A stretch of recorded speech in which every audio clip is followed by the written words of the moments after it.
ప్రొడ్యూసర్ని వెతుక్కొని మమ్మల్ని అందరినీ సెలెక్ట్ చేసుకొని అట్లా స్క్రీన్ మీద పెట్టేసరికి అది ఎట్లుంది ఇప్పుడు? లడ్డూ లాగా ఉంది. కమ్మ ఉందా లేదా? చూస్తుంటే ఎట్లుంది? నిండుగుందా? అది కావాల్సింది. అది వెనకాల ఎంత కష్టం ఉంది ఆయనకే తెలుసు. కానీ కష్టం ఏమైనా కనపడిందా తెర మీద? అదే డైరెక్టర్, అదే టెక్నీషియన్స్.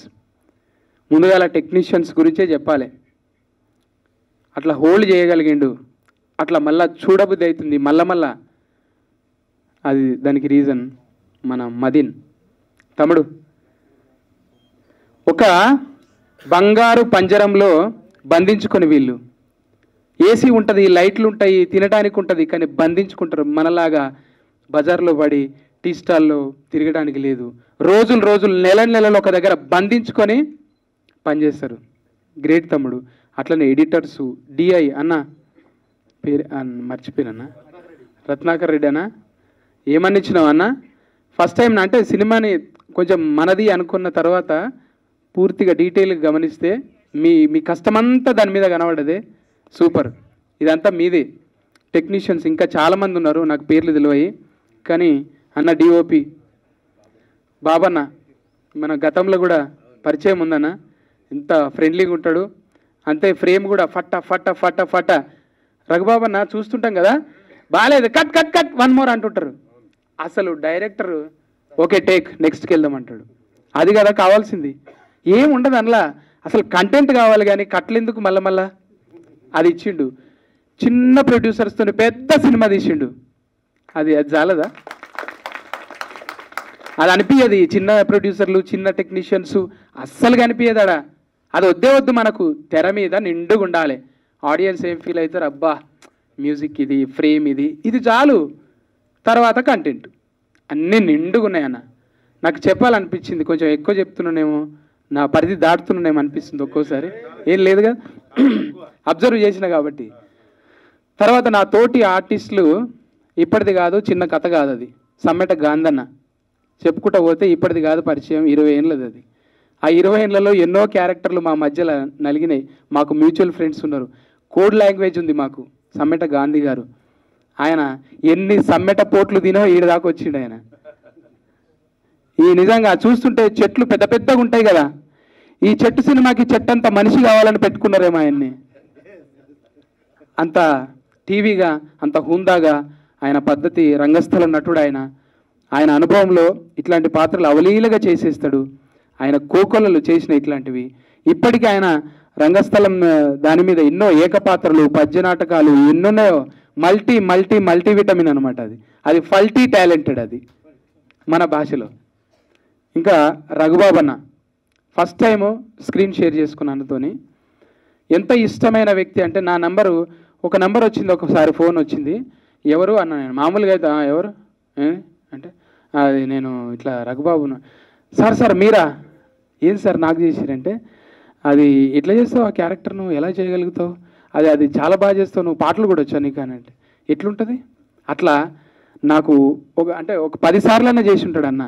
అట్లా వెల్విషర్సు ఇండస్ట్రీలో. బయట వాళ్ళు అంటే ఇక ఏదో కూర్చున్నప్పుడు అట్లా ఇట్లా చేస్తుంటారు, అది వేరు. కానీ ఇంత సీనియర్ నటుడు అయ్యి ఉండి అప్రిషియేట్ చేస్తాడు చూడు.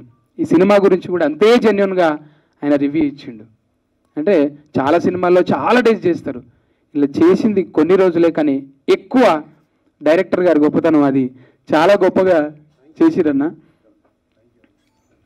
అది నాకు కావాలి అంటే ఇదే కావాలి. ఎన్ని డేస్ వేస్ట్ అయిపోతాయి, ఎంత కాస్ట్ అవుతుంది, ఇవన్నీ పెట్టి కట్లు, చిన్న దానికోసం మళ్ళీ రీషూట్లు, ఇవన్నీ లేవు ఇక్కడ. ఏ ప్రొడ్యూసర్ అయినా నిజంగా పైసలు పెట్టవచ్చు అన్న మీద అసలు ఆ నమ్మకం ఉంది. వాళ్ళు కొత్త వాళ్ళు కదా, వాళ్ళు వచ్చేసి ఏదో చేద్దాం, ఆ 30లో వేద్దండి, 80 పెట్టండి, ఆ 80 రావాలంటే ఇంకో 20 పెట్టండి, మొత్తం 1 కోటి రావాలంటే ఇంకో 1 కోటి పెట్టండి. ఈ బాపతోళ్ళకే రియల్ ఎస్టేట్ వాళ్ళు భయపడతారు. అమ్మో వద్దురా నాయన, అందులో కోకు పైసలన్నీ పోతాయిరా, రే ఇల్లు అమ్ముతావు, భూ అమ్ముతావు, అన్నీ పోతాయిరా. అట్లా కాకుండా ఫస్ట్ టైం ఒక నమ్మకాన్ని ఇచ్చిండు నరేంద్రన్న. ఇంకా నాకు చాలా చెప్పాలన్నది. నాగదుర్గ చెల్లెలు, ఆమె మరి పుట్టక ఎట్లా, ఆమె అంటే వాళ్ళ నాన్న పోలీస్ అయినా కూడా ఏం కావాలనుకున్నదో కానీ ఆమె నిజంగా స్క్రీన్ కోసమే పుట్టినట్టుంది ఇప్పుడు. అంటే కొన్ని స్క్రీన్ కోసమే, అంటే ఇప్పుడు చూస్తుంటే ఒక 2-3 నిమిషాలు మనిషిని చూడంగానే నెక్స్ట్ ఇంకేదన్నా ఫ్రేమ్ మారితే బాగుండని, కానీ అట్లా ఉందా? 5 నిమిషాలు చూసినా కూడా అబ్బా ఎంత బాగుంది, నీకు నిజంగా అమ్మ నువ్వు వీళ్ళందరికీ రుణపడి ఉన్నావు, నువ్వు ఇంత బాగా తీర్చిదిద్దిరు నేను, గ్రేట్. మనం ఉన్నది ఒక 50% అయితే ఇంకా 50% టెక్నీషియన్స్దే, ఈ డైరెక్టర్లది, వీళ్ళది. అది ఒప్పుకోవాలి. ఆర్టిస్ట్గా మనం అనుకుంటాం బాగా ఫేమ్లో ఉన్నప్పుడు అంత నాదే మొత్తం, వెనకాల వాళ్ళు అనుకుంటారు అరే పోతావురా రే, నిజంగా కళ్ళు మీదికి వెళ్ళి నెత్తి మీద కన్నా ఇంకా మీదికి పోతాయి అనమాట నడిచేటప్పుడు. తర్వాత సెట్ అయిన తర్వాత అన్ని ప్రపంచం భూమి మీద ఉండి చూస్తే అన్నీ కనబడతాయి అనమాట. అనుభవం చాలా నేర్పిస్తుంది.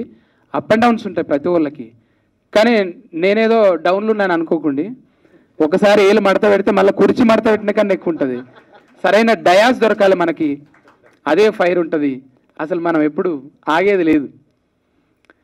ఇంకా అంటే జనం ఆదరిస్తే ఇట్లాంటి సినిమాలు వస్తాయి, ఆదరించాలి. మీరు చూస్తున్నారు యూట్యూబ్లో మనకి ట్యూబులు పోయినాయి, ఇప్పుడు క్యూబులు వచ్చినాయి. యూట్యూబ్లో ఫేమస్, అదే చూస్తే నన్ను కూడా అన్నారు ఈయన 3 నిమిషాలే భరించలేము, మళ్ళీ ఇటుతో సినిమా 2.5 గంటలు ఎవరు చూస్తారన్నారు. కానీ తీర్చిదిద్దిన తీరు మీరు చూసిర్రు. అప్పుడు చెల్లెలు కూడా ఆడిషన్కి వచ్చింది ఆ సినిమాకి, ఒక క్యారెక్టర్కి. తర్వాత చెల్లెల సినిమాకి నేను ఆడిషన్కి వచ్చాను అనమాట. అంటే ఇది చక్రం తిరుగుతూ ఉంటుంది, ఎప్పుడు ఎవరు ఎక్కడికి వస్తారో తెలియదు. నేను ఎలా తగ్గొచ్చుగాక రేపు ఖచ్చితంగా పెరుగుతాం, ఆ కాన్ఫిడెంట్ ఉంది. మళ్ళీ రేపు పెరిగినాక కూడా కళ్ళు స్ట్రేట్గానే ఉండాలి. ఇవన్నీ నేర్పిస్తుంది ఇండస్ట్రీ. అంటే ఇండస్ట్రీలో చాలామంది వస్తారు, బౌన్సర్స్ వస్తారు, ఇవి వస్తాయి అవి వస్తాయి, కానీ ఒక మంచి సబ్జెక్ట్ ఉన్న సినిమా తీసినాం అనేది ఒక చరిత్రలో నిలిచిపోతుంది. అది నరేంద్ర అన్నకే దక్కుతుంది. మమ్మల్ని అందరినీ కూర్చున్నాను ఉన్న దాంట్లో ఇంతమంది నేను అనుకోలేదు, ఇంతమందిని గ్యాదర్ చేస్తామని అనుకోలేదన్న. అసలు నీ పిఆర్ వేరే లెవెల్ ఉందన్న. అది కనుక్కుంట తర్వాత ఏం చేస్తున్నాడు మళ్ళీ లోపల పైసలు లేకున్నా కూడా అందరిని రప్పిస్తున్నాడు చూడు. అసలు